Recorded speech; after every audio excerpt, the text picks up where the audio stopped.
गणपती बाप्पांच्या मिरवणुकीसमोर यंदाही 13 धोकादायक पुलांचं विघ्न आहे। मध्य आणि पश्चिम रेल्वे मार्गावर 13 पूल धोकादायक आहेत। त्यापैकी काही पुलांच्या दुरुस्तीचं काम सुरू आहे, तर उरलेल्या पुलांची कामं पावसाळ्यानंतर सुरू होणार आहेत। त्यामुळे गणेश मूर्तींच्या आगमन आणि विसर्जनाच्या मिरवणुकीवेळी या पुलांवरून जाताना गणेश भक्तांनी काळजी घेण्याचं आवाहन महानगरपालिकेकडून करण्यात आलंय आणि याचाच आढावा घेतलाय आमचे प्रतिनिधी पद्मेश पवार यांनी।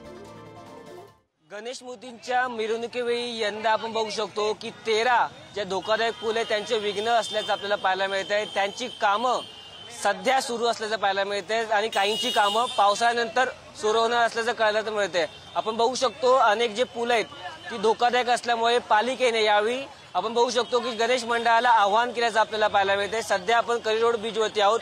हा ब्रिज पण एकदा आपण बघू शकतो की धोकादायक असल्याचं सांगितलं जातंय। मुंबईतील रस्त्यावरील खड्डे असतील किंवा गणेश उत्सव मिरवणुकांमुळे ऑलरेडी आपण बघू शकतो आव्हान आहेच।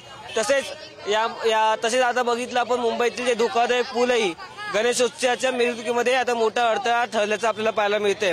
गेल्या 4 ते 5 वर्षांपासून गणेशोत्सव आपण बघू शकतो तोंडावर आल्यावरती अनेक जे धोकादायक पुलांचं जे काम आहे ते सुरू करण्यात येत आहे।